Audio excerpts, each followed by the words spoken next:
Okay, back at the 5 p.m. turn, and we're looking at the about halfway through with the chit draw with everything. Just wanted to go through some of the highlights of this. A lot of little action here in this particular turn. Give you an understanding of how the chits are drawn.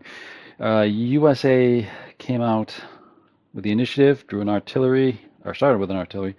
Then we had Confederate cavalry for 2 activations, Union cavalry, and then artillery for Confederates, and then back to the Union again, and then Jackson came out. So that's kind of the way things came out. Now, a lot of little action happened, within here, based upon what's gone on with this. And you can see I've kind of marked these with the arrows. With the artillery, Union artillery, they tried to take some shots down here at Garnett initially. They actually succeeded. They disordered both of the units here again with this, and then subsequently on the second artillery activation, actually the 32nd Virginia right here, they actually got a second depletion or second disorder, and they were reduced by a strength point and had to retreat back. Subsequently, Fulkerson was able to get them to rally under Jackson's activation over there. In response to that, with the artillery, we had Jackson's artillery move up Hamden and Danville's units to potentially start challenging the artillery up on the hill, seeing as the Union has pulled back here a little bit more.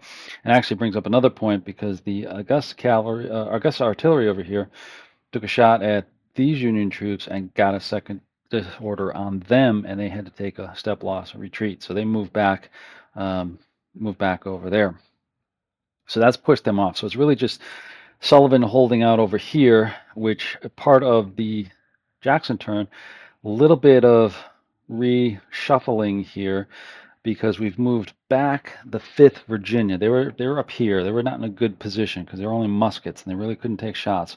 They were going to take some shots over here, so they moved back. But unfortunately, they doing a withdrawal movement disordered heading back there. So they had to. They'll be disordered, so we'll have to get them back in good order next turn.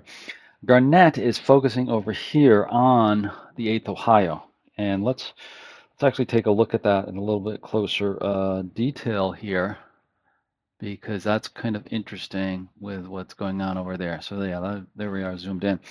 So what happened? Garnett first moved up one of his units, the 4th Virginia, into the Stonewall hex over here, took a shot at the 8th Ohio. They returned fire with only 4 strength points, split their fire. No effect on that. But then we had the 2nd unit, which subsequently moved up with Garnett, which is the 2nd Virginia. Yeah, 2nd Virginia. They were here, took a shot at them, and actually disordered them over here. Return fire of 3 was no effect. Then they subsequently moved in over here to allow space now for the 2nd Virginia up here to move in to help out the attack on them. So they're trying to push over here. Meanwhile, they're trying to hold off or trying to ignore these guys up here, the artillery up here. But the artillery has been very active. As I said, they disordered him, subsequently recovered back here. So that's going to be a tricky part to that. But as we slide over here a little bit, you can see what effort Jackson's going to be putting in to try to go after the guns, namely Burke's over here and his 3 regiments trying to push the hill up here. Now, they did take some shots at the 84th Pennsylvania. They did disorder them, forced them to retreat, actually took a step loss there too, about a second disorder. So that moved them up over here. These guys, the artillery is the unit underneath Burns here, Burke's here. Who is he here? He is the 42nd Virginia. He moved up in there and took a cannon blast from them as they moved into the hex. I treated that as being open there because that's not on the line there. So maybe wrong, but I that's the way I played it.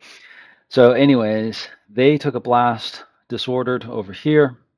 So there, or actually they took a one D+2, and they took a hit. The D+2 knocked them knocked it back. Burks came up to provide support for him. Jackson staying back over here. So they're in a position to potentially charge the next turn, and that could be or next activation, and that could be very interesting over there against the cavalry. So making progress with the Confederate attack, as I showed you. Now, the interesting part over here is that Sullivan's still holding on, although I feel he's going to have to start moving back this way to try to hold things out. Now, he hasn't had any activations yet, so he still has a couple that he can do and still earn victory points for that. Now let me shift you up with a zoomed in mode. I want to shift you up over here to where the cavalry is coming in. Or I should say is in action and coming in as part of the reinforcements. So up here, what happened was with the Confederate cavalry moving up, the 7th Virginia right there was back here, and the West Virginia was up here. They came up, and the Confederates, the Union actually came back because they're down to 1 strength point, and 3-to-1 odds was not going to be good for any type of shock attack. So they kept retreating back there, and that pushed them back. Not enough to block the entry hexes, but enough to force the Union cavalry, when they came up right after the Confederate cavalry, to enter and then advance along to the right side of the West Virginia cavalry and come around. So they're potentially trapping them over there.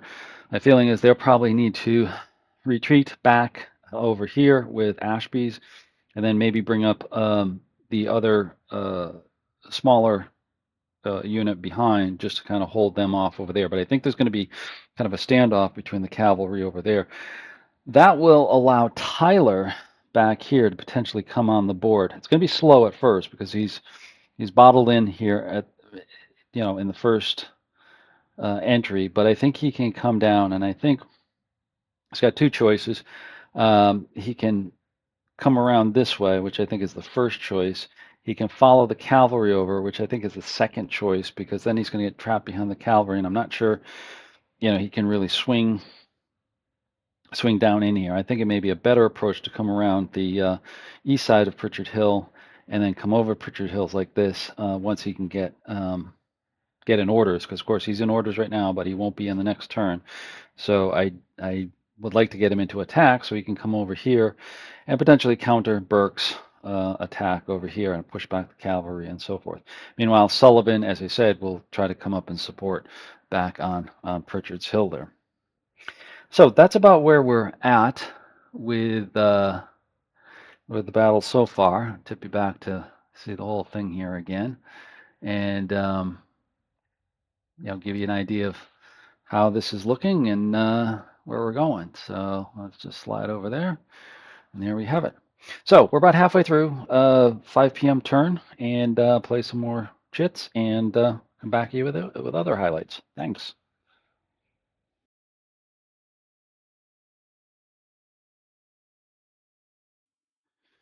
Okay, here we are back again. A few more chits have been pulled. A little bit of artillery action and a whole lot of Confederate charging action. So let's get to it. First off, we had Confederate artillery.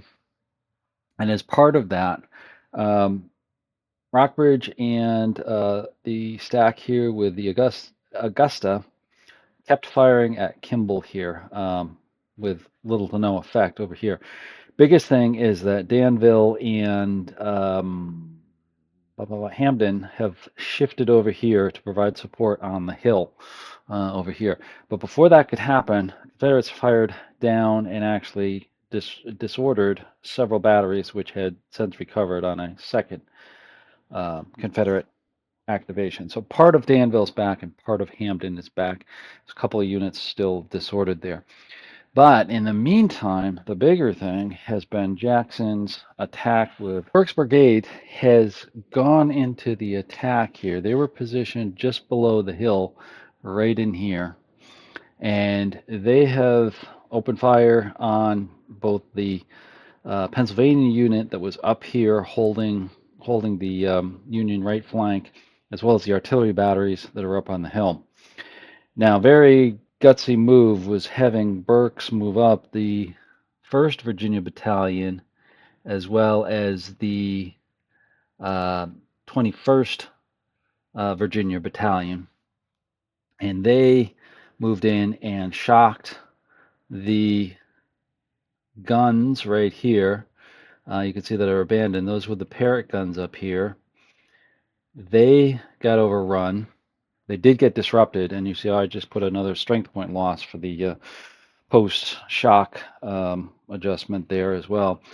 The other piece of it here is the 84th Pennsylvania over here. They lost, had to take a disorder and retreated. They passed their second disordered UDD, and were able to retreat with a strength loss, but they collapsed as part of that. Then the 1st Virginia Battalion moved up, and again, they should be flipped over to their disrupted side. There we go. And were able to get in there. Jackson himself moved up and helped rally the 42nd Virginia right here and pushed up over here. So the gun line here on Prichard Hill has been breached, and the Union has a tough situation here. They've pivoted some guns as part of the advance pivot. So the Ohio guns here, a couple of them, the howitzers and the 6-pounders have pivoted. The 3-inch have still stayed out there to try to hold back any advance that will come up this way. But there's a serious situation up here. Now we do still have the Parrots over here that can fire in over there, but now we've got to get some sort of infantry reserve up there to drive them off with 2 regiments pushing on that hill. The guns will not last long if they can't take it. The only saving grace is that these guys are disordered, so a few blasts of artillery may knock them back, but won't know for sure. The Parrot guns are tough and short and close range battles, and they may not be able to do it, but they do have the 6-pounders and the howitzers over here too, which could potentially do some damage back here. But this is going to buy time, because potentially Fulkerson will be able to move up and potentially support the attack over here, while Garnett holds back Sullivan and Carroll back over here. Just to remember that Tyler is still coming on the board, so he may need to be redirected into the center of the battle. So coming down to the last third of the chits being pulled, so I'll pull those back and bring you back at that point.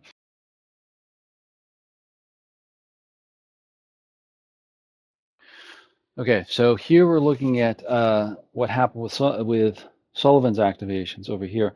First off, they moved up these units, kind of threaten the Confederates up here. These Confederates here just have muskets, so they don't have the range, so they're going to try to threaten them over here. Meanwhile, shifting other units over here to hold the line on Prichard's Hill, because you can see the Confederates are really pushing hard for them, and the artillery is in a very grave danger. In fact, some of them had already been overrun Burke's attack already. So they've moved over. Carroll has moved back some of the collapsed units here to make way for for Sullivan's units to move over. 13th Indiana over here, which was in a defensive position right here, have now moved over to here to backstop the guns, as well as the 5th Ohio has shifted over here to extend and provide some command range to Sullivan while he holds the center. Meanwhile, Tyler has entered the board and come down on the right side of Prichard's Hill, marching down through here, going to try to set up to attack and try to push Ashby out, and then kind of get around on the left flank of the Confederates and try to push them out before they take the guns over there, if at all possible. It's going to be tough. We're down to the last 2 turns. We're going to be on the 6 p.m. turn here with everything coming up here. Over here, the cavalry had some action. So let's take a look at that.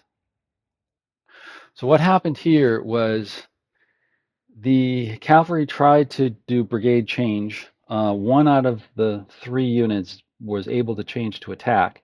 got in on the flank of the 7th Virginia up here and tried to shock it. Unfortunately, went horribly wrong for the Union. They failed. They had to disorder and retreat. That left a hole open here on the next activation for the 7th Virginia to escape and get back to Ashby and hold off there. That was a close call for some significant Confederate points if that unit had been wiped out. So meanwhile, the Union cavalry is set up over here. I'm not sure if they're going to do much more. Like I said, they're not very effective here. That was kind of a very desperate attack to try to grab Confederate cavalry there, but that did not work out very well in the end. So that's where we have it. Let's zoom you back out over here so you can see the whole picture and bring you back over here a little bit. So we're at the end of the 5 p.m. turn, and with that, this is how the situation's looking. From a victory point standpoint, the Confederates gained 1 victory point, or the Union gained 1 victory point for not using all 3 activations, so they're up to 10 victory points. Confederates are bigger because they've got the BCE, permanent BCE right there on Carroll's units. That means they get 5 more victory points, which puts them up to 8. So the score stands at 10-8 at the moment, but it's very close because we've overrun these guns over here.